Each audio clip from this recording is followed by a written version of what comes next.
साथियों, हिंदुत्व की लेबोरेटरी में पूरे देश में गूंज सुनाई दे, उस तरह से भाजपा और संघ के मुंह पर दलितों ने जमकर चाटा है।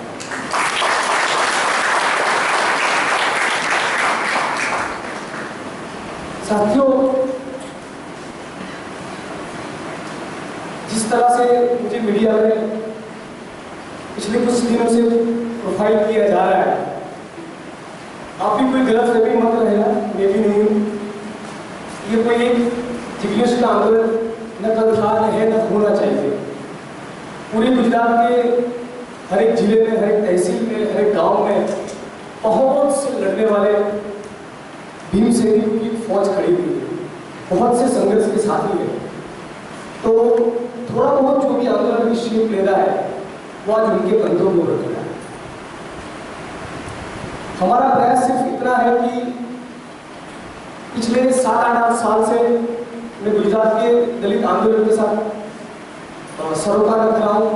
गुजरात के भूमिहीन दलितों और दलितों की जमीनों के इशू के ऊपर काम कर रहा हूँ। तो बहुत बार ऐसा हम लोगों ने देखा कि एट्रोसिटीज की जो घटनाएं होती है, वारदातें होती है, उस वक्त हम लोग बहुत ताकत के साथ निकलकर एजिटेशन करते हैं, डेमोन्स्ट्रेशन करते हैं, फिर वो बात कहीं फिजल आउट हो जाती है और फिर 1.5-2 महीने के बाद दोबारा कोई बड़ी घटना होती है, फिर दोबारा हम लोग बाहर निकलते हैं। लेकिन इस बार उना की वारदात के वक्त जिस तरह से गुजरात के दलितों ने रिएक्ट किया, रिस्पॉन्ड किया, करीब 50 से ज्यादा तहसीलों में रैलियां निकली, धरने दिए, डेमोन्स्ट्रेशन किए, बसें जलाई, हजारों की तादाद में लोग सड़कों पर उतर आए। एक अलग तरह का दलित टेम्परामेंट इस बार देखने को मिला। तो हम कुछ यंग दलित साथियों को ऐसा लगा कि अब ये बात केवल उना तक सीमित न रहनी चाहिए।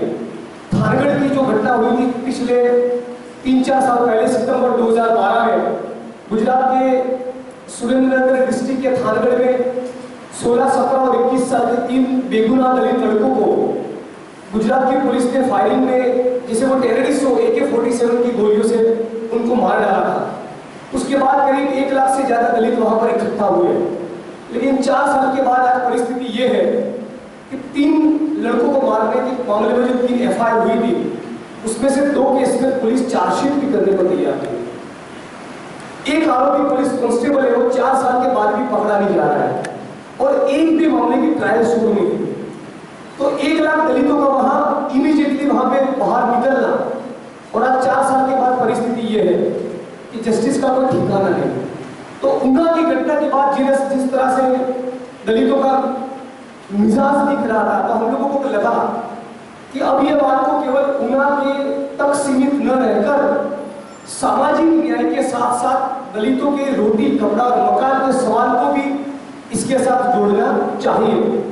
तो इस मकसद से हम लोगों ने उना दलित अत्याचार लड़ाई समिति का गठन किया और 31 जुलाई को अहमदाबाद में एक दलित महासम्मेलन का आयोजन किया, जिसमें हजारों की तादाद में करीब 20-25 हजार दलित एक साथ जमा हुए।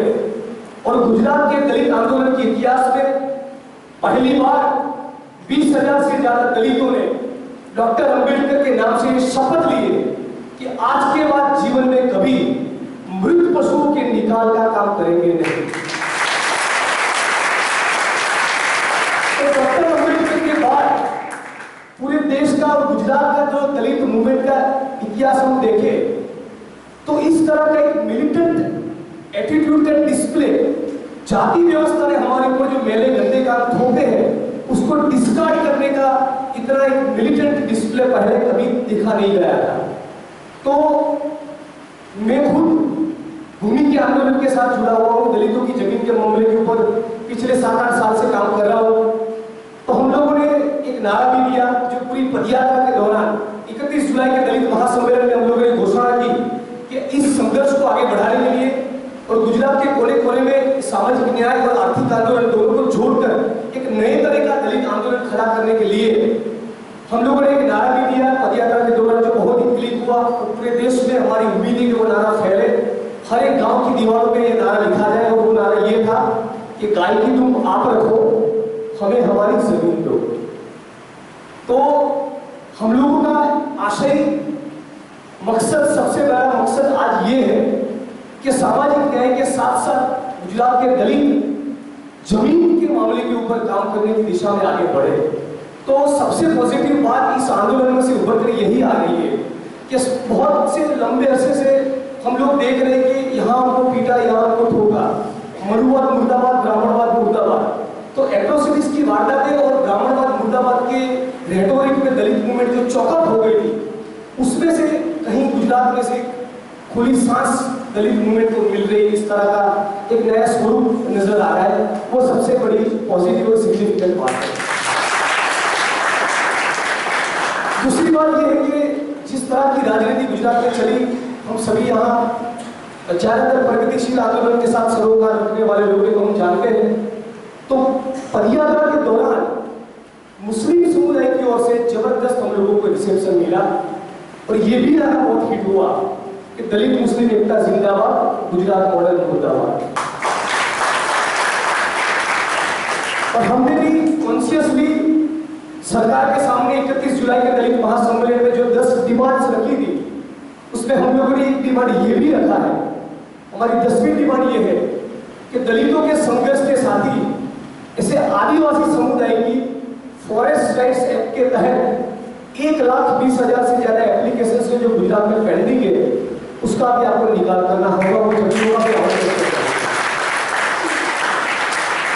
पदयात्रा के बाद ऊना में दोबारा एक जबरदस्त सम्मेलन हुआ, उसमें भी 20-25 हजार से ज्यादा लोग आए। उसके पहले दलितों को बहुत डराया धमकाया गया, भाजपा और संघ परिवार के गुंडों के द्वारा, गौरक्षों के द्वारा, पूरी मूवमेंट को फिजल आउट करने के लिए बहुत अटेम्प्ट्स हुए पुलिस के द्वारा, प्रशासन के द्वारा, गौरक्षों के द्वारा। लेकिन फिर भी 20-25 हजार दलित वहां ऊना की धरती पर जमा हुए। जमकर हम लोगों ने नारेबाजी की और वहां पर भी हमने इस बात को भी समर्थन किया कि गुजरात की विधानसभा में लैंड एक्विजिशन बिल जो पसार हुआ है, इसमें कंसेंट की क्लोज को निकाल दिया है। सोशल और एनवायरमेंटल इम्पैक्ट की जो क्लोज है उसको भी निकाल दिया है। तो हम इस आंदोलन के साथ भी जुड़ने वाले हैं। तो यानी गुजरात का दलित आंदोलन आदिवासियों के साथ, मजदूरों के साथ, महिला मुक्ति के आंदोलन के साथ, किसानों के आंदोलन के साथ जुड़कर एक ऐसा ब्रॉड फ्रंट बनाने की हमारी कोशिश है कि सारे के सारे पीड़ित और वंचित समुदाय एक मंच पर आए और एक नए तरीके की दलित राजनीति का जन्म हो। तो मैं ज्यादा बात नहीं करूंगा और हम लोगों की कोशिश एक बहुत ही छोटी सी कोशिश है।